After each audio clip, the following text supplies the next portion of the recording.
Hai, saya Andre. Saya kebetulan ada di Cina sejak outbreak sampai sekarang, walaupun nggak di Wuhan, ya di kota Shenzhen.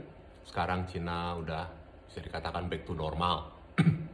Dan alat-alat kesehatan juga bisa dikatakan sudah surplus dan bisa dikatakan seperti itu. Dan kemudian banyak teman atau kenalan atau minta bantuan saya gimana sih kalau dapat supply alat kesehatan dari Cina, terutama masker. Nah, masker itu di sini banyak banget jenisnya. Dari yang cuma 1.800 rupiah sampai 10.000, 12.000 rupiah per pieces. Bingung juga gimana sih cara bedain ya? Jenis seperti ini, jenis seperti ini, jenis seperti ini. Ini dari Indonesia. Jenis seperti ini, jenis ini, ya banyak macam. Ada yang jenisnya seperti ini. Sebenarnya saya ambil kesimpulan setelah saya pelajari juga speknya mereka tuh membagi-bagi, ada yang katanya civilian grade, ada yang katanya medical grade, ada yang katanya surgery grade, dan juga ada yang katanya industrial grade. Lalu ada spesifik kayak BFA dan lain-lainnya. Nah, kita sebagai orang awam dan kita juga nggak punya lab, gimana cara ngetesnya?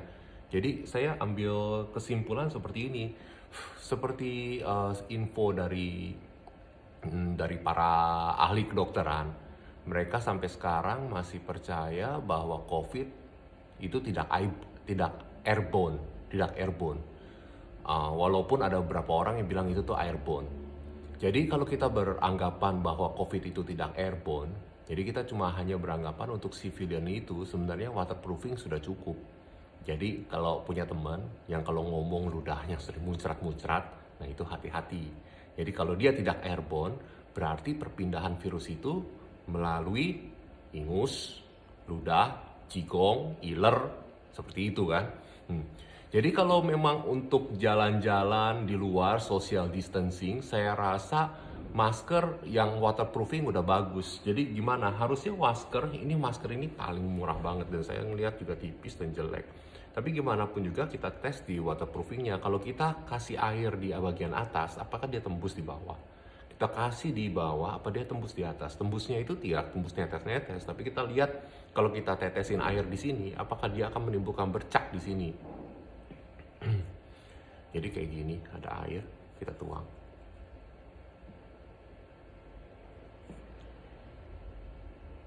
Seperti itu. Nah, ini sebenarnya yang murah-murah begini juga sudah waterproof. Dan dia juga di belakangnya tidak ada sama sekali tembusan. Juga kalau kebalikannya dari sini saya kasih air,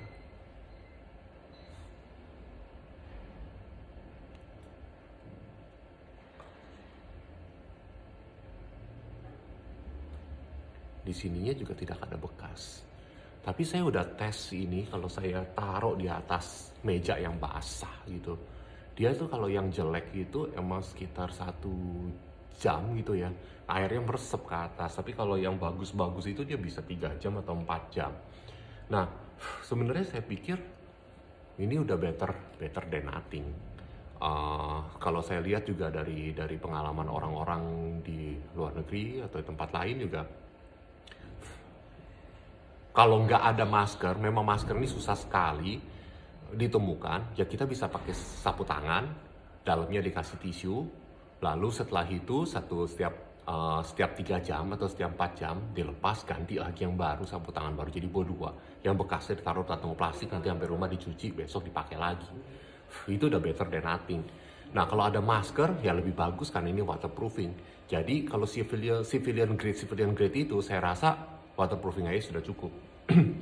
Lalu ada yang mereka yang bilang bahwa dibakar-bakar, digunting lalu dibakar. Nah, itu kalau dia terbakar itu katanya nggak bagus. Tapi saya ngelihat itu lebih ke arah industrial grade dan safety. Jadi kalau memang dia tidak terbakar, itu bahannya bagus dan juga safety. Jadi kalau kita pakai ada semacam api atau panas atau gimana, dia lumer, tapi lumernya tidak panas dan tidak jadi api, jadi membahayakan muka kita. Sebenarnya itu sih opsional aja ya. Dan yang ketiga, itu kategorinya itu kategori kerapatan dari maskernya sendiri. Jadi ada yang dibilang BFE 95, berarti 95% dia bisa menahan bakteria atau semacamnya lah, saya nggak tahu. Dan juga ada yang banyak yang minta bahwa kerapatannya itu bisa 25 gram, 20 gram sampai 25 gram per meter square. Nah, kita nggak punya lab. Kalau nentuin kerapatan gimana? Ya bisa jadi pakai cara saya, kita coba.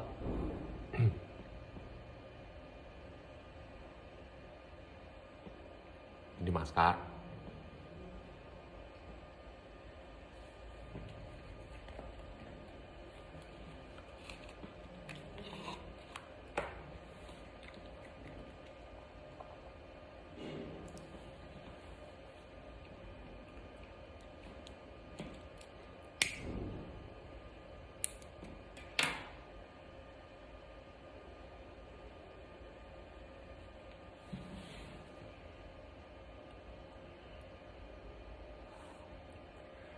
Ini masker kerapatannya buruk sekali.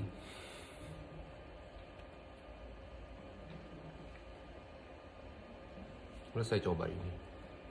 Ini saya dapat dari Shenzhen Government. Dia berikan kepada setiap penduduk di sini free 5 pieces per minggu dulu pas lagi outbreak.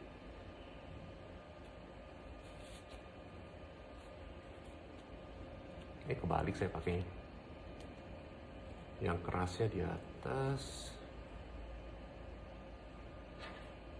Oh ini. Ini yang dari Shenzhen Government.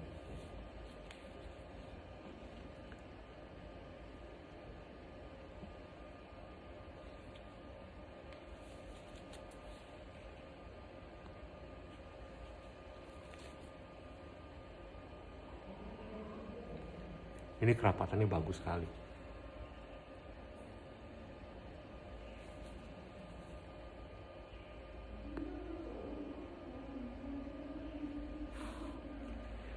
Dia keluarnya dari sisi sini dan sisi sini.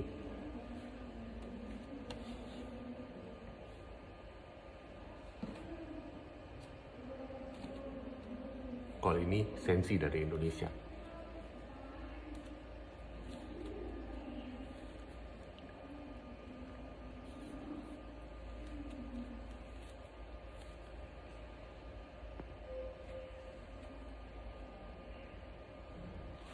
Dan ini masker bagus.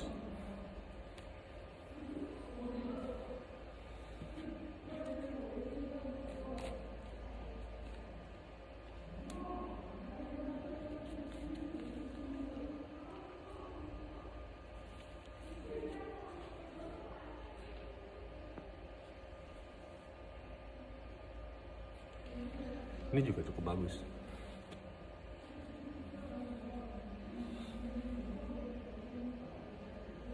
Ini mau dites, kita tes aja ya.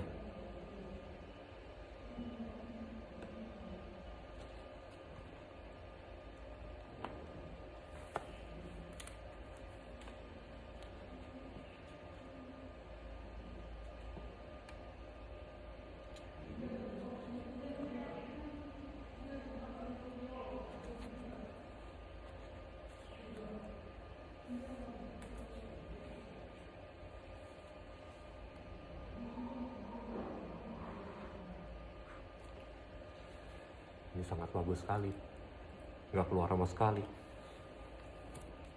keluar sedikit dari sini.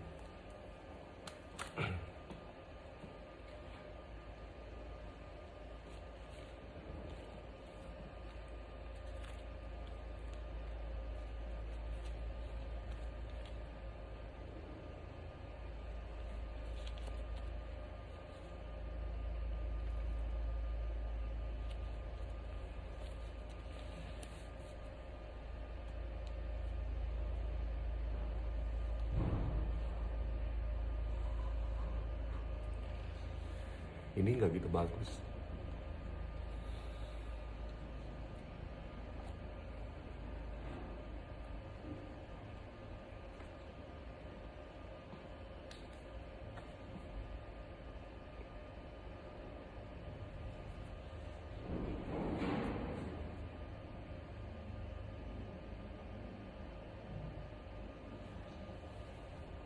juga bagus. Jadi yang hanya kita bisa lakukan tanpa lab ya hanya seperti itu. Sedangkan kalau untuk ngelihat kerapatannya yang ini lebih rapat daripada yang lain, cuma dari beda asap yang keluar dari depan aja. Nah, jadi sebenarnya kalau yang tembus asapnya kemana-mana itu bagus apa enggak? Saya pikir itu untuk civilian grade sudah cukup. Dia sebenarnya hanya untuk dust, karena partikel dust kan lebih kecil. Lalu kalau yang lebih rapat, ya mungkin untuk bakteri dan virus, untuk dokter-dokter yang masuk ke area-area rapat yang orangnya sakit semua. Atau kalau mau lebih safe lagi, kalau kita mau naik bus banyak orang, atau ke stasiun lah, kemana lah yang orangnya padat, ya lebih baik pakai masker yang lebih baik.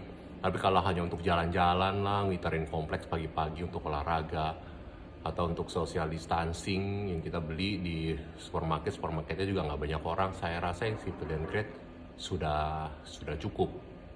Lalu jangan khawatir, andai kata kalau pakai masker yang tebal-tebal itu nggak bisa napas katanya. Sebenarnya kalau nggak bisa napas, partikel asap itu lebih besar daripada ya udara sebenarnya. Ini juga saya ada lakukan tes korek. Berarti itu artinya ya angin masih bisa masuk, tapi asapnya nggak lewat. Sampai yang bagus tadi, yang ini juga seperti itu. Asap di sini nggak lewat, dia lewatnya dari sini, dari sini. Mati. Oke, sekian aja. Jadi stay safe, gimana pun juga. Daripada nggak pakai masker, lebih baik pakai masker. Walaupun maskernya itu dari sapu tangan, bikinan atau gimana, itu jauh lebih baik daripada tidak pakai masker. Jadi mengurangi kemungkinan direct contact si virus itu masuk ke hidung atau ke mulut kita. Yang lainnya ya bisa pakai kacamata atau gimana, tapi saya rasa itu nggak terlalu krusial ya.